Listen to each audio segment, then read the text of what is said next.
ॐ श्री राघवेन्द्राय नमः। श्री गुरुभ्यो नमः परम गुरुभ्यो नमः श्रीमदानंद तीर्थ भगवत्पादाचार्य गुरुभ्यो नमः श्री वेदव्यासाय नमः लक्ष्मी हयग्रीवाय नमः लक्ष्मी वेंकटेशाय नमः कल्याणाद्भुतगात्राय कामितार्थप्रदायिने श्रीमद्वेंकटनाथाय श्रीनिवासाय ते नमः। ನಮ್ಮ ಕ್ಷೇತ್ರದಲ್ಲಿ ಜ್ವಾಲಾ ಭವರೋಗ ವೈದ್ಯ ಲಕ್ಷ್ಮೀ ನರಸಿಂಹದೇವರ ಸನ್ನಿಧಾನ, ನವ ನರಸಿಂಹದೇವರ ಸನ್ನಿಧಾನ, ಮುಖ್ಯ ಪ್ರಾಣದೇವರ ಸನ್ನಿಧಾನ, ಶ್ರೀನಿವಾಸ ದಯಾನಿಧಿ ಅಪಾದ್ಬಾಂಧವ ಅನಾಥರಿಗೆ ರಕ್ಷಣಾಗಿರ್ತಕ್ಕಂಥ ಶ್ರೀನಿವಾಸ ದೇವರ ಸನ್ನಿಧಾನ, ರಾಯರ ಮೃತ್ತಿಕಾ ಬೃಂದಾವನ ಹಿಂದೂ ತೀರ್ಥರು ಜಯತೀರ್ಥರು ರಾಯರ ಮರುಮೂರ್ತಿಗೆ ಇರ್ತಕ್ಕಂಥ 48 ಸಾಲಿಗ್ರಾಮ ಇರ್ತಕ್ಕಂಥ ಇಂತಹ ಕ್ಷೇತ್ರದಲ್ಲಿ ವಿಶೇಷವಾಗಿ ಎಲ್ಲರಿಗೂ ರಾಯರೇ ಅನುಗ್ರಹವನ್ನು ಮಾಡಿ ಅಂತಿದೆ ಭಗವಂತನ ಪ್ರಾರ್ಥನೆ ಮಾಡ್ತಾ ಈ ದಿನ ವಿಶೇಷವಾಗಿರ್ತಕ್ಕಂಥ ಒಂದು ಬೆಲ್ಲದ ಆರತಿಯನ್ನು ಮಾಡಿದಾಗ ನಮಗೆ ಒಳ್ಳೆ ಜ್ಞಾನ ಸಂಪತ್ತು ಬರುತ್ತಾ ಅಂತ ಕೇಳಿದ್ದೀರ. ರಾಘವೇಂದ್ರ ಸ್ವಾಮಿಗಳಿಗೆ ಬೆಲ್ಲದ ಆರತಿಯನ್ನು ಮಾಡಬಹುದಾ ಅಂತ ಕೇಳಿದ್ದೀರ. ಬೆಲ್ಲದ ಆರತಿ ಅಂದ್ರೇನು? ಬೆಲ್ಲಕ್ಕೆ ವಿಶೇಷವಾಗಿ ಮೃತ್ಯುಕಂಟಕ ಅಂತ ಮೃತ್ಯುಂಜಯ ಅಂತಂದ್ರೆ ಮೃತ್ಯುಂಜಯಾಯ ರುದ್ರಾಯ ನೀಲಕಂಠಾಯ ಶಂಭವೇ ಅಮೃತೇಶಾಯ ಸರ್ವಾಯ ಶ್ರೀಮನ್ ಮಹಾದೇವಾಯ ತೇ ನಮಃ. ಶುಕ್ಲಾಂಬರಧರಂ ವಿಷ್ಣುಂ ಶಶಿವರ್ಣಂ ಚತುರ್ಭುಜಂ ಪ್ರಸನ್ನವದನಂ ಧ್ಯಾಯೇತ್ ಸರ್ವವಿಘ್ನೋಪಶಾಂತಯೇ. ಆ ಬೆಲ್ಲದಲ್ಲಿ ಗಣಪತಿ ಅಂತಕ್ಕಂಥ ವಿಶ್ವಂಬರ ಮೂರ್ತಿ ಅಂಶ ಇರುತ್ತಂತೆ. ಆ ಬೆಲ್ಲದಲ್ಲಿ ದೀಪವನ್ನು ಹಚ್ಚಿ,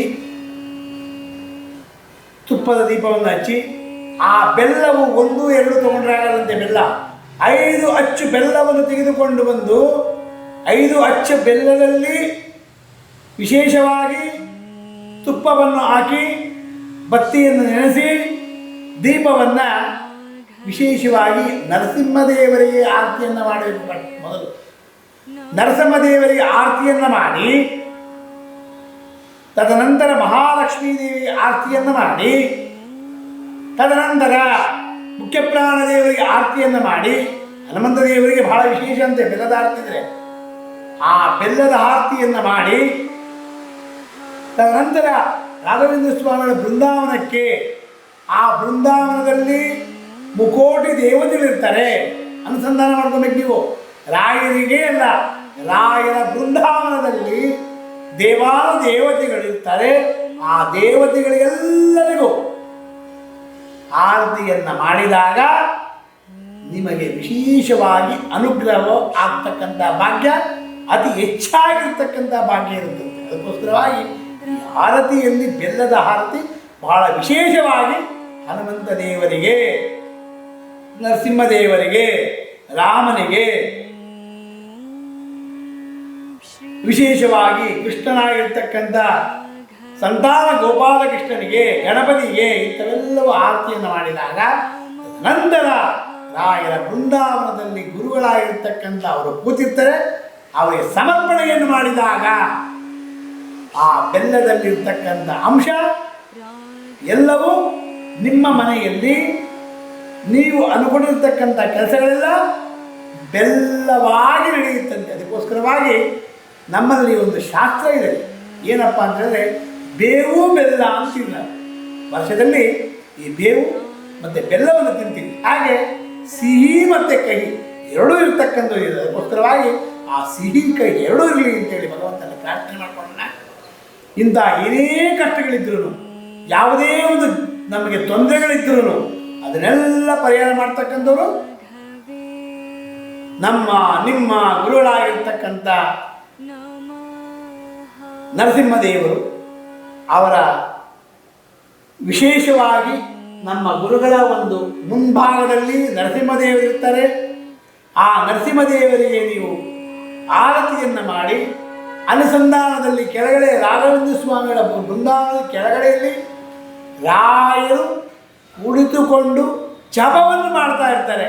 ಆ ಜಪವನ್ನು ಮಾಡ್ತಾ ಇರ್ಬೇಕಾದ್ರೆ ನರಸಿಂಹದೇವರಿಗೆ ಆರತಿಯನ್ನು ಮಾಡಬೇಕಾದ್ರೆ ಆ ಬೆಳಕು ಹನುಮಂತ ದೇವರ ಅನುಗ್ರಹದಿಂದ ನಿಮ್ಮ ಬೆಲ್ಲದ ಆರತಿಯ ಬೆಳಕು ರಾಯರಿಗೆ ಮುಟ್ಟುತ್ತಂಥದ್ದು. ಆ ಮುಟ್ಟಿದಾಗ ನಾವು ಅನುಕೊಂಡಿರ್ತಕ್ಕಂಥ ಕೆಲಸ ಎಲ್ಲ ಆ ಬೆಳಕಿನ ಮುಖೀಣವಾಗಿ ನಮಗೆಲ್ಲ ಜ್ಞಾನ ಉತ್ಪತ್ತಿಯಾಗಿ ನಮ್ಮಲ್ಲಿರ್ತಕ್ಕಂಥ ಎಲ್ಲ ಸಮಸ್ಯೆಗಳು ಪರಿಹಾರ ಆಗ್ತಕ್ಕಂಥ ಮಾಡಿರ್ತಕ್ಕಂಥ ಭಾಗ್ಯ ಆ ಬೆಲ್ಲದಲ್ಲಿ ಇರುತ್ತೆ. ಅದಕ್ಕೋಸ್ಕರವಾಗಿ ಈ ತುಪ್ಪದ ದೀಪ, ಬೆಲ್ಲದ ದೀಪ ಇದೆಲ್ಲವೂ ವಿಶೇಷವಾಗಿ ಭಗವಂತನಿಗೆ ಸಮರ್ಪಣೆಯನ್ನು ಮಾಡಿ, ರಾಯರಿಗೆ ಸಮರ್ಪಣೆಯನ್ನು ಮಾಡಿದಾಗ, ಕೊನೆಯಲ್ಲಿ ರಾಯರಿಗೆ ಸಮರ್ಪಣೆಯನ್ನು ಮಾಡಿದಾಗ ನಾವು ಅಂದ್ಕೊಂಡಿರ್ತಕ್ಕಂಥ ಕೆಲಸ ಎಲ್ಲ ಸಿದ್ಧಿಯಾಗಿ ನಾವು ಮನೆಯಲ್ಲೂ ಒಳ್ಳೆಯ ಜ್ಞಾನ, ಒಳ್ಳೆಯ ಸಂಪತ್ತು, ನಮಗೆ ಯಾವುದೇ ಒಂದು ಕಂಟಕಗಳಿದ್ರೂ, ಮೃತ್ಯು ಕಂಟಕ ದೋಷಗಳಿದ್ರೂ ಆ ಪರಿಹಾರ ಆಗ್ತಕ್ಕಂಥ ಭಾಗ್ಯ ಬೆಲ್ಲದ ಗೂಡಿನಿಂದ, ತುಪ್ಪದ ಒಂದು ಬೆಳಕಿನಿಂದ, ದೀಪದ ಬೆಳಕಿನಿಂದ ನಮಗೆಲ್ಲವೂ ಪರಿಹಾರ ಆಗ್ತಕ್ಕಂಥ ಭಾಗ್ಯ ಇರುತ್ತೆ. ಅದಕ್ಕೋಸ್ಕರವಾಗಿ ಸಂತಾನ ಆಗದೇ ಇರ್ತಕ್ಕಂಥವರಾಗಿರ್ಬೋದು ಇಂಥವೆಲ್ಲ ತುಪ್ಪದ ದೀಪವನ್ನು, ಬೆಲ್ಲದ ದೀಪವನ್ನು, ಯಾವುದೇ ಒಂದು ದೀಪವನ್ನು ಹಚ್ಚಬೇಕಾದರೆ, ನೀವು ಆರತಿಯನ್ನು ಮಾಡಬೇಕಾದ್ರೆ, ತುಪ್ಪದ ಆರತಿಯನ್ನು ಮಾಡಬೇಕಾದ್ರೆ ಐದು ಪಂಚ ಅಂದರೆ ಐದು ದೀಪಗಳ ತುಪ್ಪ ಬತ್ತಿಯನ್ನು ಹಚ್ಚಬೇಕು. ಬೆಲ್ಲದ ದೀಪವನ್ನು ಹಚ್ಚಬೇಕಾದ್ರೂ 5 ಹಚ್ಚಬೇಕು.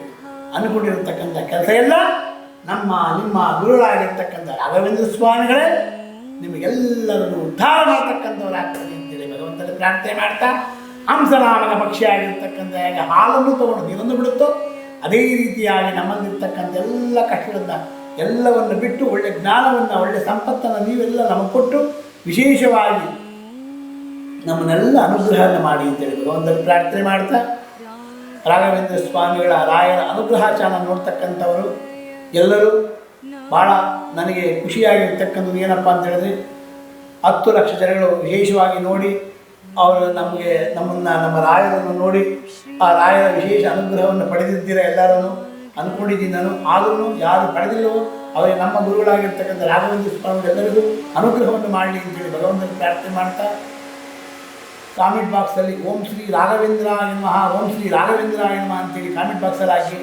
ಯಾರು ಸಬ್ಸ್ಕ್ರೈಬ್ ಮಾಡಿಲ್ಲ ಅವರೆಲ್ಲ ಸಬ್ಸ್ಕ್ರೈಬ್ ಮಾಡ್ಕೊಳ್ಳಿ. ನಿಮ್ಮ ಗುರುಗಳು ವಿಶೇಷವಾಗಿ ಅನುಗ್ರಹವನ್ನು ಮಾಡಲಿ ಅಂತೇಳಿ ಭಗವಂತನ ಪ್ರಾರ್ಥನೆ ಮಾಡ್ತಾ, ಸರ್ವಂ ಶ್ರೀಕೃಷ್ಣಾರ್ಪಣಮಸ್ತು. ಮಧ್ವಾಂತರ್ಗತ ಭಾರತೀಶಾರ್ಪಣಮಸ್ತು. ಪೂಜ್ಯಾಯ ರಾಘವೇಂದ್ರಾಯ ಸತ್ಯಧರ್ಮರಥಾಯ ಚ ಭಜತಾಂ ಕಲ್ಪವೃಕ್ಷಾಯ ನಮತಾಂ ಕೃಷ್ಣಾಯ ವಾಸುದೇವಾಯ ಹರೇ ಪರಮಾತ್ಮನೇ ಪ್ರಣತಶ್ಲೇಷನಾಶಾಯ ಗೋವಿಂದಾಯ ನಮೋ ನಮಃ. ಕೃಷ್ಣಾರ್ಪಣಮಸ್ತು. ಪುಟ್ಟರಾಯರೇ, ಏನ್ ಮಾಡ್ತಿದ್ದೀರಾ? ಪ್ರತಿದಿನ ನಮ್ಮ ಅಪ್ಪ ಅಮ್ಮ ನಿಮ್ಮ ಚಾನೆಲ್ ನ ಎಲ್ಲಾ ವಿಡಿಯೋಗಳನ್ನ ನೋಡುತ್ತಾರೆ, ಆದ್ರೆ ಸಬ್ಸ್ಕ್ರೈಬ್ ಶೇರ್ ಮಾಡೋದು ಮರೆತಿದ್ದಾರೆ. ಅದಕ್ಕೆ ನಾನು ಸಬ್ಸ್ಕ್ರೈಬ್ ಶೇರ್ ಮಾಡ್ತಿದ್ದೆ, ಕಮೆಂಟ್ ಕೂಡ ಮಾಡ್ತಿದ್ದೆ. ಹಾಗಾದ್ರೆ ನೀವು ಕೂಡ ಸಬ್ಸ್ಕ್ರೈಬ್ ಶೇರ್ ಕಮೆಂಟ್ ಮಾಡಿ ಪ್ಲೀಸ್. ॐ श्री राघवेन्द्राय नमः।